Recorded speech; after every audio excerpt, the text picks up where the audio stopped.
بسم اللہ الرحمن الرحیم۔ السلام علیکم خواتین و حضرات۔ ہم اقبال کی کتاب بال جبریل سے اقبال کی معروف نظم پیر و مرید کے منتخب اشعار کا مطالعہ کریں گے۔ سارے اشعار تو ظاہر ہے وہ پھر طوالت بہت ہو جاتی ہے۔ کانسیپٹ میں نے ابتدا میں بھی عرض کیا تھا، پہلے ایپیسوڈ میں بھی، کہ پیر سے مراد مولانا جلال الدین رومی ہیں اور مرید سے مراد علامہ اقبال خود ہیں۔ اور اقبال نے جو لگتا ہے، ظاہر ہے مجھے اس کا پروسیس معلوم تو نہیں، لیکن جو نظم دیکھ کے لگتا ہے وہ یہ کہ اقبال نے اپنے سوالات کے مطابق مثنوی مولانا روم سے، جو مثنوی معنوی ہے، اس سے اقبال نے وہ جوابات اخذ کیے، وہ اشعار اخذ کیے۔ پھر ان اشعار کو رکھ کے ان پہ اقبال نے وہ اپنے سوالات لکھے اور نیچے وہ جوابات لکھے جو مولانا رومی کی زبانی انہوں نے یہاں بیان کیے ہیں، جو بنیادی طور پہ مثنوی معنوی شریف کے اشعار ہیں۔ اس کا پہلا شعر ہم ذرا تفصیل سے ڈسکس کریں گے اور باقی پھر آگے ہم مختصر اس کی وضاحت پہ رکھیں گے۔ اقبال نے سوال کیا مولانا رومی سے، اب یہ مرید ہندی پیر رومی سے سوال کرتا ہے۔ مرید ہندی سوال کرتا ہے، چشم بینا سے ہے جاری جوئے خون، علم حاضر سے ہے دین زار و زبوں۔ چشم بینا سے مراد اہل بصیرت، یعنی بینا دیکھنے والی اور چشم آنکھ، تو اس سے مراد اہل بصیرت ہیں۔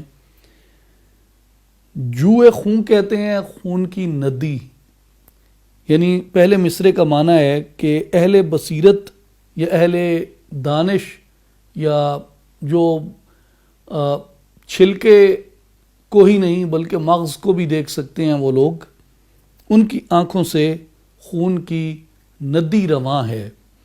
علم حاضر سے ہے دین زار و زبوں، کیونکہ وہ یہ جانتے ہیں کہ جو علم حاضر ہے اس سے دین زار و زبوں ہے، اس کی ساری وہ بنیادوں کو ہلا رہا ہے۔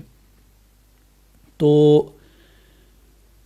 پیر رومی اس کا جواب دیتے ہیں، علم را بر تن زنی مار بود، علم را بر دل زنی یار بود۔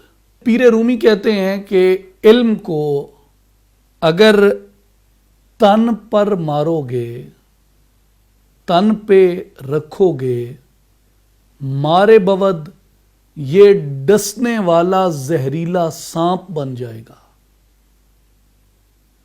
علم را بر دل زنی یار بود، لیکن اگر علم کو دل پہ مارو گے، دل پہ رکھو گے، تو یہ تمہیں راستہ دکھانے والا دوست بن جائے گا، غم گسار تمہارا بن جائے گا۔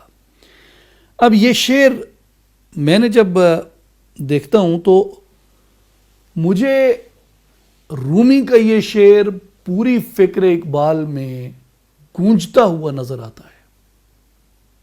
اس شعر کا، رومی کے اس فکر کا اقبال پہ اتنا شدید اور اتنا گہرا اثر ہے۔ عام معنی اس کا یہ بھی کیا جا سکتا ہے کہ اگر علم کو شکم پروری کے لیے استعمال کرو گے، علم کا مقصود فقط پیٹ پوجا، پیٹ بھرنا رہ جائے گا، تو علم سانپ ہے۔ اور اگر علم کا مقصد شخصیت کی تعمیر ہے، سیرت کی تعمیر ہے، روحانیت کی بیداری ہے، اپنی شکم سے بڑھ کے اپنے روح کی پرورش کرنا ہے، تو پھر یہ علم تمہارا دوست بنتا ہے۔ تو جواب یہ ہے کہ یہ جو اہل بصیرت کی آنکھوں سے خون کی ندی رواں ہے کہ دین زار و زبوں ہو چکا، تو انہیں بتاؤ کہ یہ بنیادی طور پہ علم کے مقاصد کی وجہ سے ہے، کہ علم کا مقصد ہی تن پروری اور شکم پروری رہ گیا۔ اب اقبال کے ہاں آپ اس شعر کی گونج دیکھیے کہ کہاں کہاں رومی کا یہ شعر اقبال کے الفاظ میں آ کے گونجتا ہے۔ اقبال کہتے ہیں، دل کی آبادی شہنشاہی شکم سامان موت، فیصلہ تیرا تیرے ہاتھوں میں ہے، دل یا شکم، تجھے کیا چاہیے، فیصلہ کر لے، دل تو پھر تو شہنشاہ ہے، شکم تو پھر تیری موت ہے۔ اور اقبال کی اسی بال جبریل ہی کی ایک بہت مشہور غزل زبان زد عام ہے، وہاں دیکھیے یہی شعر کہ علم را بر تن زنی مارے بود، علم را بر دل زنی یار بود۔ اقبال اسی شعر کو تن اور من کی بحث میں لے کے آئے کہ تن کیا ہے اور من کیا ہے، جس کی تن تک رسائی وہ کہاں تک گیا، جس کی من تک رسائی وہ کہاں تک گیا۔ اقبال کہتے ہیں من کی دنیا سوز و مستی جذب و شوق، تن کی دنیا سود و سودا مکر و فن، من کی دولت ہاتھ آتی ہے تو پھر جاتی نہیں، تن کی دولت چھاؤں ہے آتا ہے دھن جاتا ہے دھن، من کی دنیا میں نہ دیکھا میں نے افرنگی کا راج، من کی دنیا میں نہ دیکھے میں نے شیخ و برہمن، اپنے من میں ڈوب کر پا جا سراغ زندگی، تو اگر میرا نہیں بنتا نہ بن، اپنا تو بن۔ اب آپ آگے دیکھیے، اقبال فرماتے ہیں یہی شعر کہاں کہاں گونجا، عصر حاضر ملک الموت ہے تیرا، عصر حاضر ملک الموت ہے تیرا، جس نے قبض کی روح تیری دے کے تجھے فکر معاش۔ یہ ایگزیکٹ ٹرانسلیشن ہے اس شعر کی۔ یہاں رومی جسے مارے کہہ رہے ہیں، ڈسنے والا، جان لیوا، زہریلا سانپ کہہ رہے ہیں، اقبال یہی کہتے ہیں کہ یہ عصر حاضر وہی تیری موت کا فرشتہ ہے، تیری جان نکالتا ہے۔ کیوں کہ قبض کی روح تیری، اس نے تیری روح نکال دی ہے، تیری روح تو اس نے جلا ڈالی، ختم کر ڈالی، دے کے تجھے فکر معاش، کیونکہ اس نے کہا کہ بھائی علم کا مقصد تن پروری ہے، علم کا مطلب شکم پروری ہے، وہ جو روح کی آبیاری تھی وہ کدھر گئی؟ تنے بے روح سے بیزار ہے حق، خدائے زندہ زندوں کا خدا ہے۔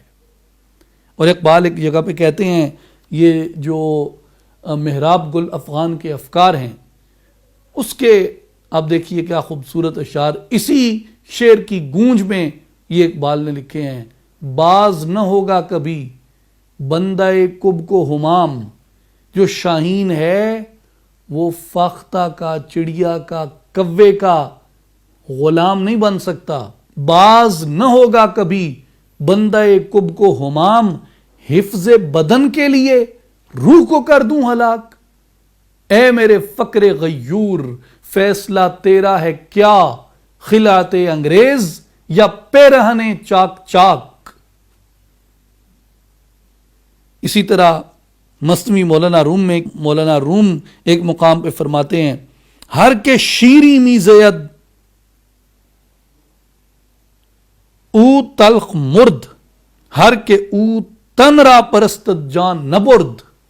رومی یہ فرماتے ہیں کہ جو شخص بھی آسائشوں کی زندگی بسر کرتا ہے، عیش و عشرت کی زندگی بسر کرتا ہے، اس کی موت تلخ ہو جاتی ہے۔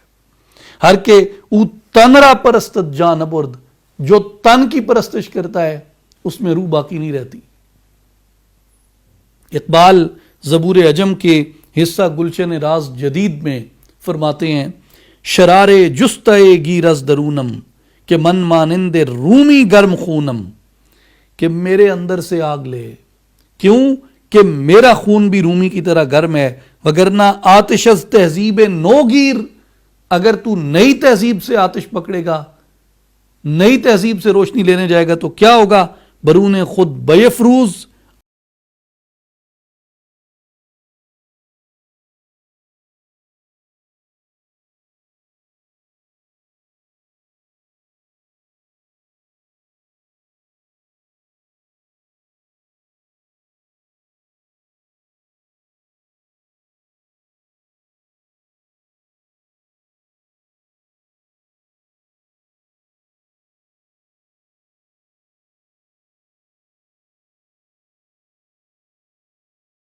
حق میں کہ آزاد لوگوں کے لیے، فری ول پریکٹس کرنے والوں کے لیے وہ علم نہیں ہے، وہ زہر ہے۔ کیا؟ جس علم کا حاصل ہے جہاں میں دو کفے جو دو ٹائم کی روٹی کھانے کے لیے علم حاصل کیا جائے۔ ہم نکلتے ہیں تو کہتے ہیں بھائی بچے کیوں پڑھا رہے ہیں؟ مجھے کہتے ہیں نوکری لگ جان گے. تو وہ تعمیر سیرت کدھر گئی؟ علم کی جو قوت ہے وہ محض شکم پروری نہیں ہے. علم کو اس کی اصل قوت کے اوپر لے کے جانا، یہ اصل فرق ہے اسلامی تصور تعلیم میں اور جدید مغربی تصور تعلیم میں. یہ تو سب مادیت کی دین ہے جو آج دنیا کا نقشہ ہے. بہرحال یہ ایک بہت بڑا تصور ہے جو پوری فکر اقبال میں گونجتا ہے. اس لیے اس نظم کی جو اوپننگ یا اس کا اناگورل سٹیٹمنٹ ہے وہ بالکل اقبال نے یہی دیا. پھر آگے اقبال پوچھتے ہیں، اے امام عاشقان درد مند، یاد ہے مجھ کو تیرا حرف بلند. کہ اے درد مند عاشقوں کے امام، مجھ کو تیرا وہ عظیم قول یاد ہے، خشک مغزو خشک تارو خشک پوست، از کجامی آیدیں آواز دوست. کہ عقل خشک ہے، رگیں خشک ہیں، گوشت خشک ہے، آواز دوست کہاں سے آئے؟ ہاں کہتے ہیں جی اندر سے آواز نہیں آتی. کہا کہ جب تم کہتے ہو یا اللہ تو وہ کہتا ہے لبیک عبدی. تو کہا رومی میں تو پکارتا رہتا ہوں الہی الہی الہی، تو کبھی میں نے تو نہیں سنا کہ اس نے کہا لبیک عبدی، بول میرے بندے میں سن رہا ہوں تجھے، حاضر ہوں میرے بندے بول. کہا میں نے تو کبھی نہیں سنا. تو رومی نے جواب دیا خشک مغزو خشک تارو خشک پوست. او بھائی اتنی خشکیاں تو نے اکٹھی کر رکھی ہیں، از کجامی آیدیں آواز دوست، دوست کی آواز تجھے کہاں سے آئے؟ مرحوم اشفاق احمد صاحب کے خوبصورت الفاظ میں، صبح اٹھتے ہی سب سے پہلے تو اخبار پڑھتا ہے، پھر سارا دن دفتر میں بیٹھ کے ادھر ادھر کی غیبتیں کرتا ہے، سر کھپاتا ہے، سیاستیں کرتا ہے، واپس آ کے مووی دیکھتا ہے، فلم دیکھتا ہے، گھر میں بیٹھ کے بچوں کے ساتھ گپ شپ کرتا ہے، پھر کہتا ہے دوست کی آواز نہیں آئی. دوست کی آواز کے لیے تیرے پاس ٹائم کہاں ہے؟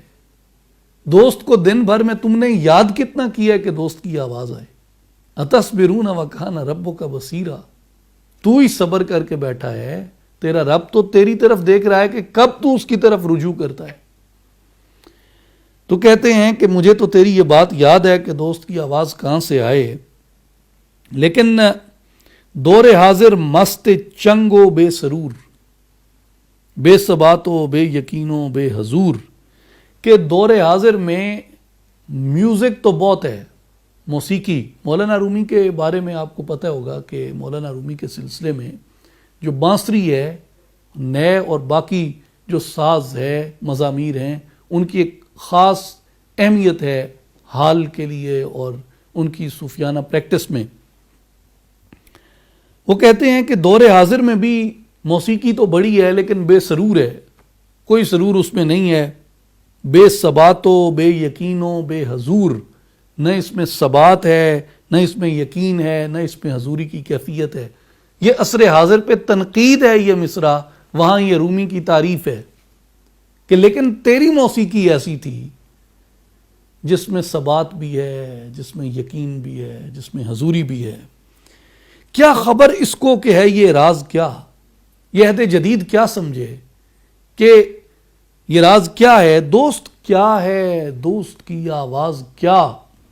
آہ یورپ با فروغ و تابناک، نغمہ اس کو کھینچتا ہے سوئے خاک. کہ گو کہ یورپ دکھنے میں اس کی بڑی چکا چوندیت ہے، لیکن اتنی چکا چوندیت کے باوجود، اتنا تابناک اور با فروغ ہونے کے باوجود بھی نغمہ اس کو کھینچتا ہے سوئے خاک. جو نغمہ یہ سنتا ہے، یہاں خاک بڑے ذو معنی ہے. ایک اس کا معنی یہ ہے کہ یہ تنزلی کی طرف آتا ہے، یعنی روحانی ترقی کی بجائے یہ اس کو روحانی تنزل کی طرف اس کا نغمہ لے کے جاتا ہے. دوسری اس کے اندر یہ ہے کہ جو یہ سارا میوزک مغرب کے اندر بجتا ہے اور یہ صرف تن پرستی ہے، وہی بات وہی شعر پھر گونجتا ہے کہ یہ تن پرستی ہے اور یہ خاک کی طرف کھینچتا ہے کہ جسموں کی طرف اٹریکٹ ہوتے ہیں. یعنی وہ ایک سیکچول اس کے اندر انسائٹمنٹ ہے، سیکچول انسائٹمنٹ ہے. وہ جسم کو اٹریکٹ کر رہا ہے، لیکن روح کسی بڑی آفاقی حقیقت کے ساتھ کنیکٹ نہیں ہو رہی، جسم تو جسم سے کنیکٹ ہو گیا. تو کہتے ہیں کہ یہ جو مغرب کا اتنی تابناکی ہے اور اتنا فروغ ہے اور سارا کچھ ہے، لیکن تیرا میوزک ہم سنیں، تیری موسیقی سنیں تو جلال الدین رومی وہ تو ہمیں خاک سے نکال کے نور کی طرف لے جاتا ہے. مغرب کا نغمہ سنیں تو وہ ہمیں اس زمین پہ رہتے ہوئے مزید خاک بخاک کرتا ہے. تو رومی اس کا جواب دیتے ہیں، برس سماع راست ہر کس چیر نیست، طعمہ ہر مرغ کے انجیر نیست. رومی اس کا جواب یہ کہتے ہیں کہ سچ کے سماع پہ، سچ کے سماع پہ ہر ایک کو قدرت نہیں ہے. اقبال جو تو پوچھتا ہے کہ یہ کیا سماع ہے جو ان کو اتنی ترقی کے باوجود بھی تنزلی کی طرف کھینچتا ہے، تو اس کی وجہ یہ ہے کہ سچ کی جو سماع ہے وہ ہر ایک اس پہ قدرت نہیں رکھتا، ہر ایک کا اختیار نہیں. بالکل ایسے ہی کہ جیسے طعمہ ہر مرغ کے انجیر نیست، جیسے ہر پرندے کے بچے کے مقدر میں انجیر نہیں آتی. انجیر کے باغات میں رہنے والے انجیر توڑ کے کھانے والے اسپیشل پرندے ہوتے ہیں، اور یہ جو ہیں جن کی تو بات کر رہا ہے، اس جواب سے یہ اخذ ہوتا ہے معنی کہ یہ تو گندگی کے ڈھیر پہ بیٹھے ہوئے کوے ہیں، ان کے مقدر میں انجیر کہاں. اور حضرت سلطان العارفین سلطان باہو رحمۃ اللہ علیہ نے جو فرمایا ہے کہ کاواں دے بچے ہنس نہیں ہوندے، بھاویں موتی چوک چگائیے ہو. جو روحانیت کی تہذیب ہے اور جو مغرب کی تہذیب ہے اس میں اتنا ہی فرق ہے جتنا کوے اور ہنس میں فرق ہے، جتنا گندگی کے ڈھیر پہ بیٹھ کے گندی خوراک کھانے والے اور کسی شہزادی کے ہاتھ پہ بیٹھ کے انجیر چگنے والے پرندے میں فرق ہے. یہ دو تہذیبوں میں اتنا بڑا فرق ہے. اس کے بعد پھر مرید ہندی سوال کرتا ہے نگاہ خاوراں مسحور غرب، حور جنت سے ہے خوشتر حور غرب. بھائی یہ جو مشرقی لوگ ہیں یہ تو مغرب کے جادو میں ڈوب چکے ہیں. ہے نگاہ خاوراں، مشرقی لوگوں کی نظر جو ہے مسحور غرب، اس پہ مغربیوں کا جادو چل گیا. حور جنت سے ہے خوشتر حور غرب، یہ جو جنت کی حور کا تصور ہمارے ہاں بیان کیا جاتا ہے، اقبال کہتے ہیں کہ اس سے تو وہ تو پتہ نہیں کسی نے دیکھی ہے یا نہیں دیکھی، لیکن مغرب کی حور دیکھیں تو وہ تو کیا اس کا حسن و جمال دکھتا ہے. تو رومی اس کا جواب دیتے ہیں، وہ کہتے ہیں کہ بڑی حکمت کی بات ہے، سننے اور سمجھنے کے قابل. ظاہر نقرہ گرس پی دست و نو، دست و جامہ ہم سیاہ گردد ازو. وہ کہتے ہیں کہ چاندی جو ہوتی ہے نا، خالص چاندی، وہ دیکھنے میں سفید ہوتی ہے اور نئی ہوتی ہے. دیکھنے میں سفید ہو اور نئی ہو، لیکن اگر تو اس پہ ہاتھ رگڑے اور اپنا سفید کپڑا ملے رگڑے تو وہ سیاہ ہو جاتا ہے. یعنی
جا رہے ہیں، اس کی کیا وجہ ہے؟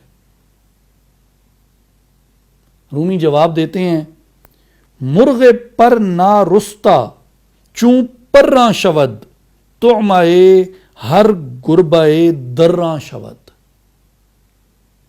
رومی جواب دیتے ہیں کہ مرغ پر نہ رستا، ایسا پرندہ جس کے ابھی تک پر نہیں اگے، پرندے کا ایسا بچہ جس کے ابھی تک پر نہیں اگے، چوں پراں شود، وہ پر نہ اگے ہونے کے باوجود بھی جب اڑتا ہے تو مائے ہر گربائے دراں شود، گربا دراں کہتے ہیں، گربا بلی کو کہتے ہیں، درباں چیر پھاڑ دینے والے کو کہتے ہیں، تو وہ چیر پھاڑ دینے والی بلی کا لقمہ بن جاتا ہے۔ کون؟ وہ پرندہ جس کے ابھی پر نہیں اگے اور وہ اڑنے کی کوشش کرتا ہے۔ تو اب اس کا کیا کوریلیشن ہے کہ مکتب کا جوان گرم خون جو ہے، نوجوان جتنے یہ مغربی تہذیب سے بڑے متاثر ہوتے ہیں، ان کو پڑھتے ہیں اور ان کے جادو کا شکار اس لیے ہو جاتے ہیں کہ انہوں نے اپنے بارے میں کچھ نہیں پڑھا۔ لیزلے ہیزلیٹن سے جب آپ سیرت سیکھیں گے نا، آفٹر دی پروفٹ ہو یا دا فرسٹ مسلم ہو، تو وہ آپ کو بنی اسحاق کا جو تعصب ہے وہ سارا اس میں دکھائے گی کہ بنو ہاشم تو ایک فرسودہ قبیلہ تھا عرب کا۔ بھائی بنی اسماعیل اور بنی اسحاق کے جو تنازعات ہیں وہ تاریخی حقیقت ہیں، اس لیے لیزلے ہیزلیٹن سے آپ رسول پاک کی تاریخ کو سیکھیں گے، جس کا بنی اسحاق کا تعصب جگہ جگہ گونجتا ہے بنی اسماعیل کے متعلق۔ آپ ان لوگوں سے تاریخ کو سیکھیں گے جو اسلام کو مذہب برحق نہیں مانتے، نبی پاک کو نبی برحق نہیں مانتے، نبی آخر الزمان نہیں مانتے۔ آپ پڑھ لیں آفٹر دی پروفٹ، جو سارا مقدمہ اس میں لیزلے ہیزلیٹن نے پریزنٹ کیا ہے، اس میں پڑھ کے آپ کو یہی لگتا ہے، وہ جس طرح کی ورڈنگ، جس طرح کی ٹرمنالوجی ہے کہ from insignificant to everlasting significance, from powerless to mighty powerful, یہ کیا الفاظ ہیں؟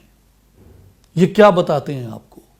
یہ آپ کو یہی بتاتے ہیں کہ جی یہ تو پسے ہوئے لوگ تھے اور ان کے پاس مذہب کا ایک لبادہ آ گیا اور انہوں نے ایک نیا مذہب بنایا، نئے مذہب کے ذریعے انہوں نے سیاسی قوت حاصل کی۔ All about Real politic. ان کتابوں کو جو ان ویسٹرنز نے لکھی ہیں، اورینٹلسٹس نے لکھی ہیں، ان کو پڑھ کے سارے آپ کے دماغ میں جو مقدمہ آتا ہے وہ یہی ہے کہ جی یہ تو ساری ریال پولیٹک تھی، اور آفٹر دا پروفٹ جو ہائرس کی لڑائی ہوئی اس میں جو مسائل پیدا ہوئے وہ تو ساری یہی ریال پولیٹک تھی، اور آپ اس جو روحانیت ہے، جو روح ہے، جو اسپرٹ ہے، وہ تو کہیں کھو جاتی ہے۔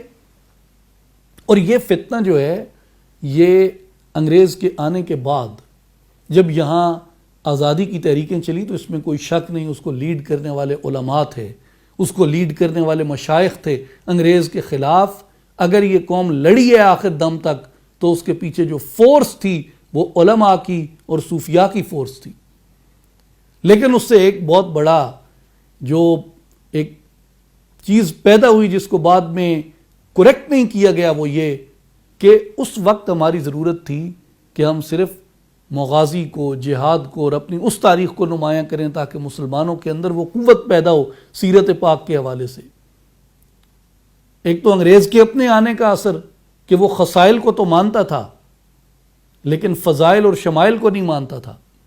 تو ہمارے ہاں سیرت نگاری کی جو 100 سال کی روایت ہے نا، اس میں یہی بات در آئی ہے۔ یہ ہم نہیں آج تک سمجھ سکے اس بات کو کہ یہ کالونیل اثر ہے کہ ہم سرکار دو عالم صلی اللہ علیہ وآلہ وسلم کے فضائل اور شمائل سے بے بہرہ ہیں اور صرف ہم کہتے ہیں کہ جی خصائل ہی ہمارے لیے کافی ہیں۔ آپ جتنی سیرت لکھی گئی، وہ ابن سعد سے لے لیں، وہ ابو نعیم الاصفہانی کی دلائل النبوہ لے لیں، وہ امام بیہقی کی دلائل النبوہ لے لیں، بعد میں وہ لکھی جانے والی وہ قاضی ایاز کی الشفاء ہو جائے، یا وہ امام قسطلانی کی مواہب اللدنیہ ہو جائے، یا وہ شیخ عبدالحق محدث دہلوی کی مدارج النبوت ہو جائے، جتنی بھی ان لوگوں نے کتب لکھی، ان کی کتب 3 حصوں میں منقسم ہوتی تھیں، فضائل مصطفیٰ، شمائل مصطفیٰ اور خصائل مصطفیٰ صلی اللہ علیہ وآلہ وسلم۔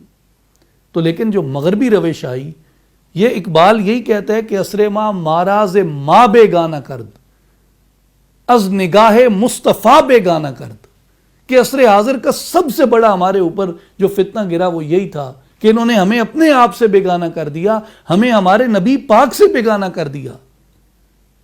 تو رومی کہتے ہیں مرغ پر نارستہ چوں پر راں شود،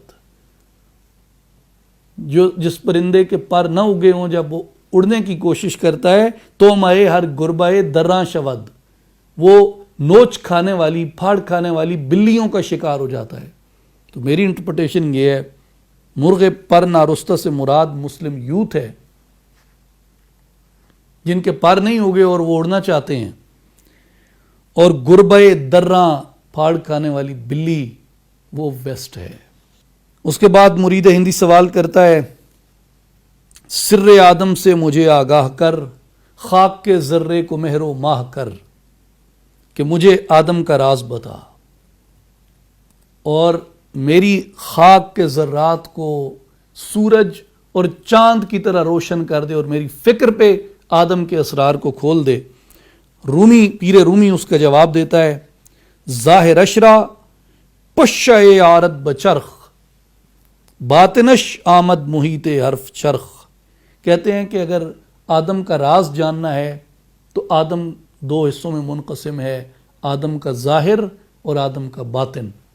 آدم کا ظاہر جو ہے یہ بہت کمزور ہے، اتنا کمزور ہے کہ پشہ عارت بچرخ، عارت بچرخ یعنی اس کا مطلب ہوتا ہے گھما دینا، چکر میں اس کو ڈال دینا،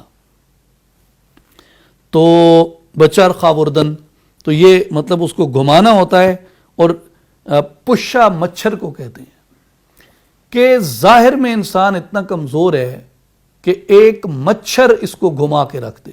اشارہ نمرود کے واقعے کی طرف ہے کہ ایک مچھر دماغ میں گیا تو وہ ہر روز بیٹھ کے جوتیاں کہتا تھا، خدائی کا دعوے دار ڈھیر ہو گیا زمین پہ۔ ایک مچھر نے اتنے بڑے بادشاہ اور حکمران کو تباہ کر دیا۔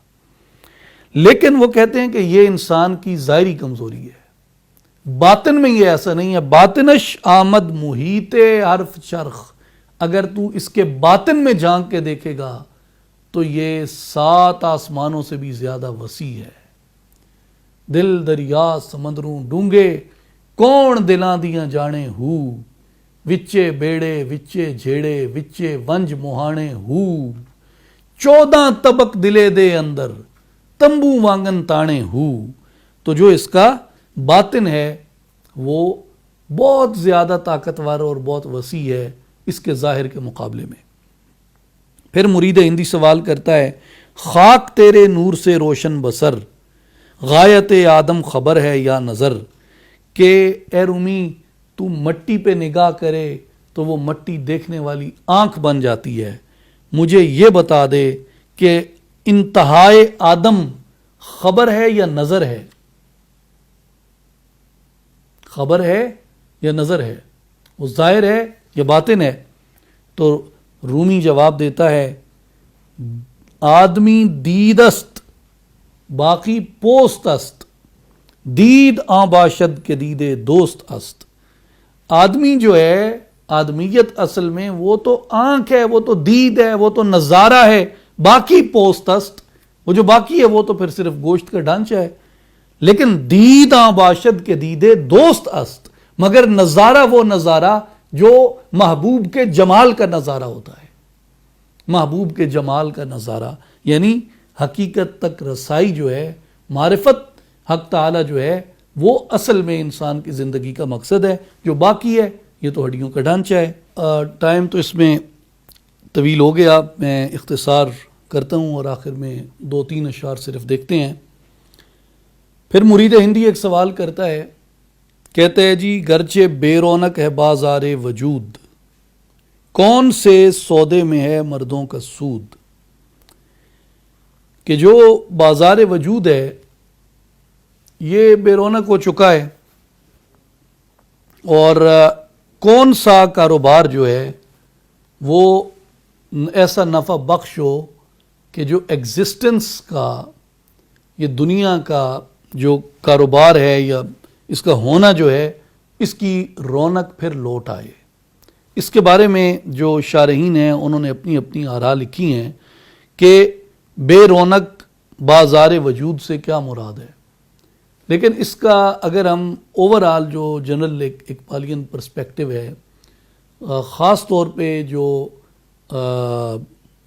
اس پولیٹیکلی جس کو ہم ڈسکس کرتے ہیں، اس کے مطابق جو دنیا کے اندر اقبال کے زمانے میں جو جنگ و جدال تھا، جو فساد تھا، قوموں کے اندر دوسری قوموں پہ چڑھائی کرنے کا جو ایک روش عام ہمیشہ رہی ہے، اقبال کے زمانے میں تو ورلڈ وار 1 ہوئی، بہت زیادہ تھی، تو اقبال کے اندر یہ اضطراب بھی آپ کو اس شعر میں نظر آتا ہے کہ دنیا کس طرف جا رہی ہے، مار پیٹ کی طرف جا رہی ہے، جلاؤ ایک دوسرے کو مطلب ختم کرنے، جرمن فرانس کا دشمن ہے، فرانس برطانیہ کا دشمن ہے، برطانیہ انڈیا کا دشمن ہے، کون کس کا دشمن ہے، یہ افراتفری، یہ سب خون خرابہ، یہ قتل و غارت، یہ کیا ہے؟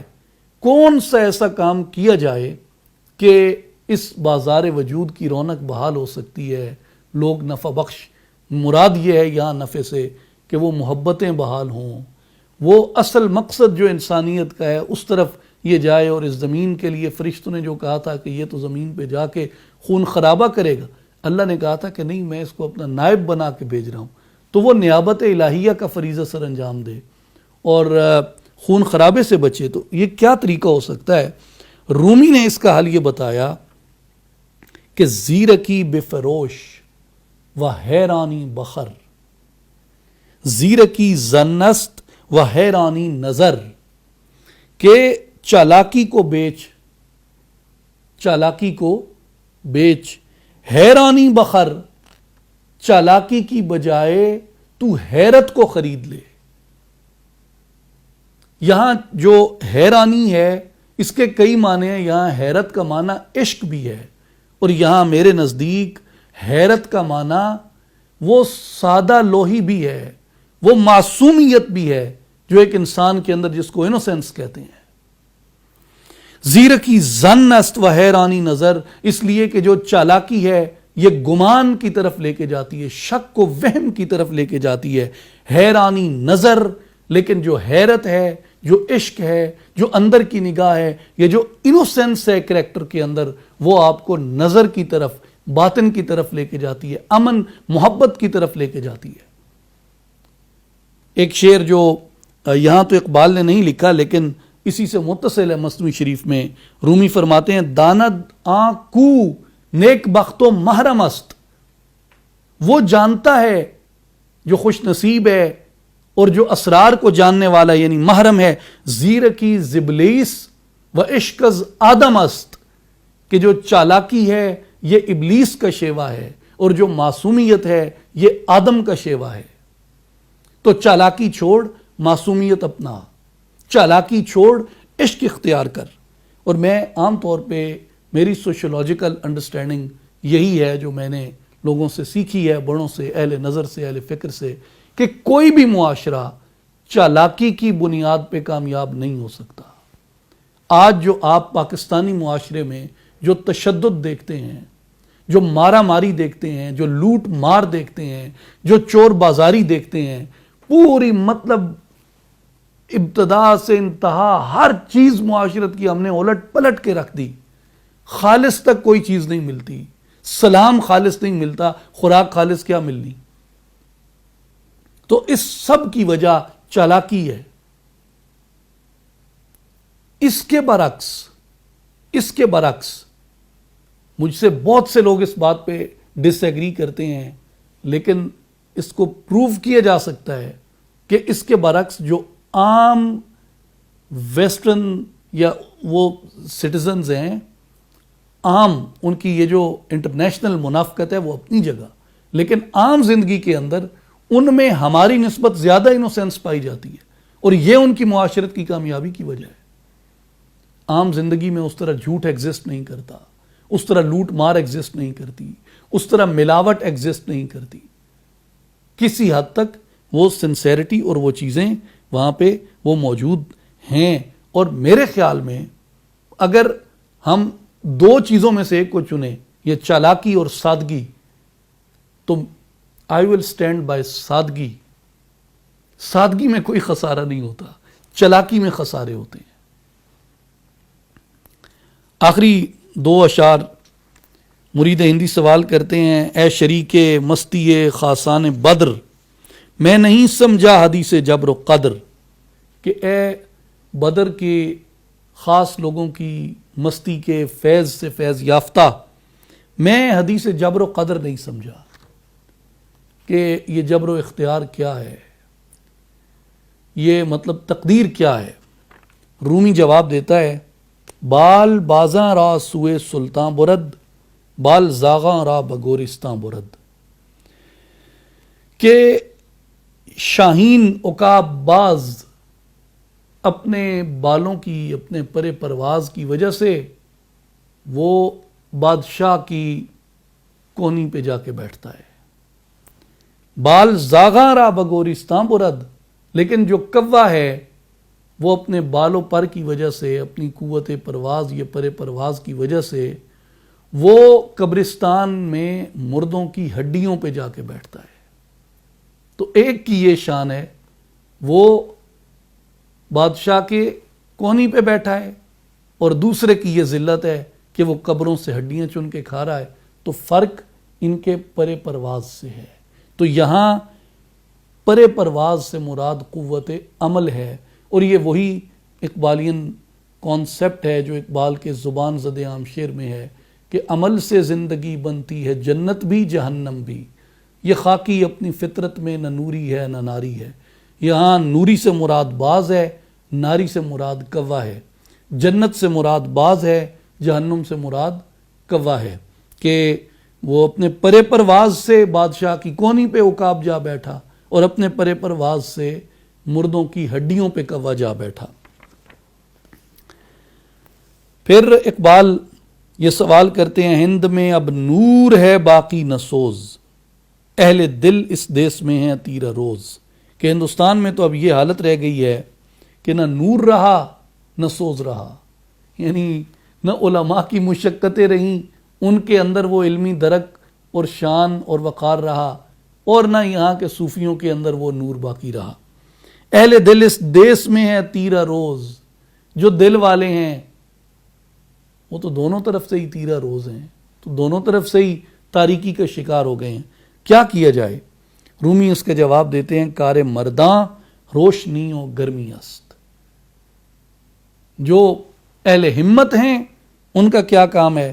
وہ نور کے پیچھے جاتے ہیں اور تپش کے پیچھے جاتے ہیں. روشنی و گرمی، نور اور تپش کے پیچھے جاتے ہیں. کار دونا ہیلا و بے شرمی است. لیکن جو کمینے لوگ ہیں وہ بہانہ تراشی اور بے شرمی کے پیچھے جاتے ہیں. اس کو میں تھوڑا سا انٹرپریٹ کر دوں. یہاں روشنی سے مراد نور ہے، اور نور ہدایت کا ہوتا ہے. گرمی سے مراد تپش ہے، اور تپش عشق کی ہوتی ہے، یعنی یہ گرمی عشق ہے. رومی کہتے ہیں کہ اگر تو ہند میں اس سوز کو، نور کو بحال کرنا چاہتا ہے اور تیرہ شبی سے نجات چاہتا ہے، تو تجھے چاہیے کہ تو ابدی آفاقی ہدایت یعنی وحی الہی کے پیچھے جا، الہام اور وجدان کے پیچھے جا، مخبر صادق کی خبر کے پیچھے جا، اور گرمی عشق کے پیچھے جا، عشق الہی کے پیچھے جا، عشق مصطفیٰ کے پیچھے جا. کار دونا ہیلا و بے شرمی است. لیکن جو کمینے لوگ ہیں وہ اپنے آپ کو حسی دلائل تک محدود کر لیں گے، حسی علوم تک محدود کر لیں گے. نہ وہ ہدایت کی طرف آئیں گے، نہ وہ عشق کی طرف آئیں گے. لہٰذا اگر اہل ہمت میں شامل ہونا ہے تو ہدایت و عشق کی راہ اختیار کرو. کمینوں میں شامل ہونا ہے تو رومی کے بقول وہ پھر ہیلا اور بے شرمی کی راہ ہے، یعنی مخبر صادق کی خبر کو جھٹلا دو اور ہدایت اور عشق کے پیغام سے اپنے آپ کو دور کر لو. پھر یہی اس کا نتیجہ ہوگا کہ ہند تیرہ روز رہے گا، اس میں نہ نور رہے گا نہ ہی اس میں سوز رہے گا. یہ منتخب اشعار کی تشریح تھی پیر رومی اور مرید ہندی، جو اقبال کی بال جبریل کی نظم ہے. اگلے ایپیسوڈ میں ہم ارمغان حجاز کی جو رباعیات ہیں ان میں سے چند ایک رباعیات کا مختصر مطالعہ کریں گے.